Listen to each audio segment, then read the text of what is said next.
എല്ലാ വ്യൂവേഴ്സിനും ഒരിക്കൽ കൂടി സ്വാഗതം.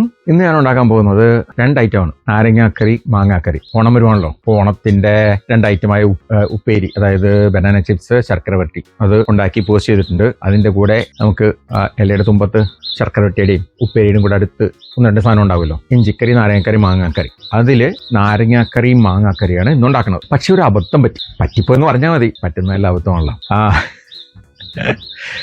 ഇത് കറി ഉണ്ടാക്കുന്നതിന് മുമ്പ് ഇൻട്രോ ചെയ്യാൻ മറന്നുപോയി. അപ്പൊ അതിനെന്താ പ്രശ്നം അല്ലേ? പ്രശ്നം എന്ന് വെച്ചാല് നാരങ്ങ, മാങ്ങ ഇത് കാണിക്കണമല്ലോ, കാണിക്കാനായിട്ട് ഇല്ല. അപ്പൊ നമുക്കത് ഇൻസേർട്ട് ചെയ്യാം. ഇൻട്രോയിൽ എഡിറ്റ് ചെയ്യുമ്പോഴത്തേക്കും മാങ്ങ കൊണ്ട് മാങ്ങാക്കറി ആണ് ഉണ്ടാക്കുന്നത്. ഇത് മാങ്ങാക്കറി എന്ന് പറയുമ്പോഴത്തേക്കും മാങ്ങ അച്ചാറല്ല കേട്ടോ. എൻ്റെ മനസ്സിലെ മാങ്ങാക്കറി എന്ന് പറഞ്ഞാൽ സദ്യക്കുള്ള കറിയാണ് മാങ്ങാക്കറി. അച്ചാർ എന്ന് പറയുമ്പോഴത്തേക്കും നമ്മൾ മാങ്ങയുടെ കഷ്ണം ഇച്ചിരി വലുതായിട്ട്, അല്ലെങ്കിൽ കണ്ണിമാങ്ങ അച്ചാറ്, ചാറ് അധികം ഇല്ലാതെ ആ ഒരു ഫ്ലേവർ ഇല്ലേ സദ്യക്ക് കൂട്ടുമ്പോഴുള്ളൊരു ഫ്ലേവർ, അത് ഡിഫറെൻ്റ് ആണ് അച്ചാർ എന്നുണ്ട്. അപ്പൊ ആ സദ്യ വട്ടത്തിനുള്ള മാങ്ങാക്കറി നമുക്ക് എങ്ങനെ ഉണ്ടാക്കണമെന്ന് നോക്കാം.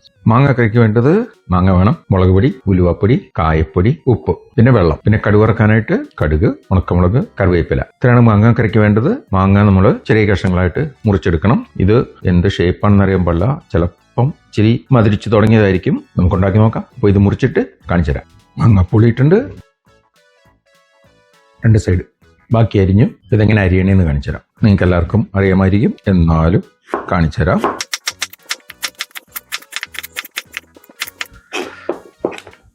നാടൻ മാങ്ങയൊക്കെ ആകുമ്പോഴത്തേക്ക് ഇത്രയും വീതി ഉണ്ടാവില്ല, ഏകദേശം ഇത്രേ ഉണ്ടാവുള്ളൂ. പക്ഷെ കുഴപ്പമില്ല, നമ്മൾ അങ്ങനെ ഇടും. എന്നിട്ട് ഇത്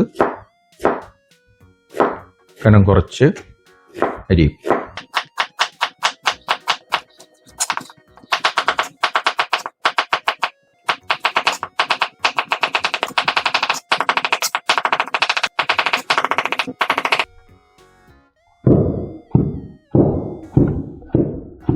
പിന്നെ അരിയുമ്പോഴത്തേക്കും നമ്മൾ തൊലി കളയൂല.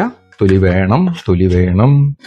തൊലിയിലാണ് എന്തടങ്ങിയിരിക്കുന്നത് അറിയില്ല, ആർക്കും അറിയില്ല. തൊലിയിൽ എന്തോ ഉള്ളത്. പുഴു ഒന്നുമല്ല കേട്ടോ.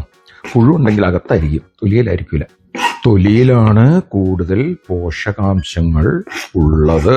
ഇത് മാങ്ങാത്തോട്ടങ്ങളിൽ നിന്ന് വരുന്നതാണെങ്കിൽ ചിലപ്പോൾ അതുമേല് പെസ്റ്റിസൈഡോ ഇൻസെക്ടിസൈഡോ ഒക്കെ അടിച്ചിട്ടുണ്ടാവും. അങ്ങനെ ഉണ്ടെങ്കിൽ നല്ലവണ്ണം കഴുകി എടുത്തിട്ട് വേണം ഇങ്ങനെ അരിയാനായിട്ട്. ഇപ്പൊ ഇത്രയും കട്ടി കുറച്ച് അരിയണമെന്നില്ല, കട്ടി കൂട്ടിയിട്ട് വേണമെങ്കിലും അരിയാം, നോ പ്രോബ്ലം.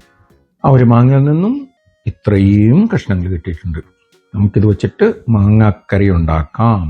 മാങ്ങ അരിഞ്ഞു, അതിന് വേണ്ടുന്ന സാധനങ്ങൾ ഇനിയിപ്പോൾ ഇതെല്ലാം കൂടെ കൂട്ടിയിട്ട് നമുക്കൊരു മാങ്ങാക്കറി ഉണ്ടാക്കാം. Stay tuned. വീണ്ടും എനിക്ക് എന്താ പറ്റിയേ? മൈക്രോഫോൺ ഓണാക്കാൻ മറന്നുപോയി.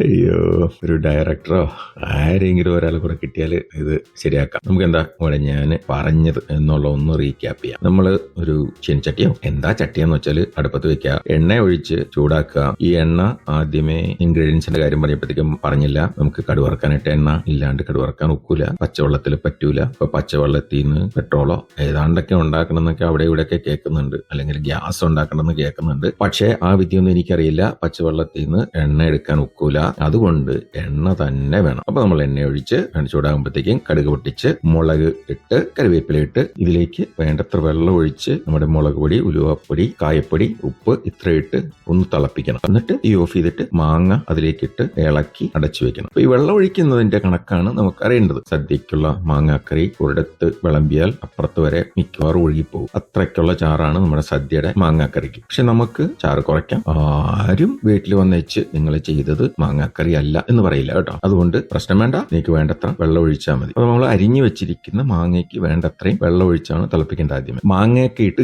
കഴിഞ്ഞിട്ട് പിന്നെ വെള്ളം ഒഴിക്കരുത് കേട്ടോ, ശരിയാവില്ല. മുളകിന്റെ ഒക്കെ ആ പച്ച ടേസ്റ്റ് മാറണം. ഒരു 2 മണിക്കൂർ കഴിയുമ്പോഴത്തേക്കും നമ്മുടെ മാങ്ങാക്കറി റെഡി. സദ്യക്ക് വേണ്ട തൂശനിലയുടെ തുമ്പത്ത് ഈ മാങ്ങാക്കറി മറ്റുള്ളവയുടെ കൂടെ ഒന്ന് വിളമ്പി കൊടുക്കുക. എന്തേ ഷായില്ലേ? അപ്പോ എല്ലാവർക്കും ഈ വീഡിയോ ഇഷ്ടപ്പെട്ടു എന്ന് വിശ്വസിക്കുന്നു. ഓണം വരുന്നുണ്ട്, എല്ലാവരും ഒന്ന് ട്രൈ നോക്കുക. ട്രൈ നോക്കി കഴിഞ്ഞിട്ടോ അതിനു മുമ്പോ ഇതെല്ലാവർക്കും ഒന്ന് ഷെയർ ചെയ്യുക, ലൈക്ക് ചെയ്യുക, പിന്നെ സബ്സ്ക്രൈബ് ചെയ്തിട്ടില്ലെങ്കിൽ സബ്സ്ക്രൈബ് ചെയ്യുക. അപ്പോൾ അടുത്ത വീഡിയോ വരുന്നവരെ ഹാപ്പി കുക്കിംഗ്.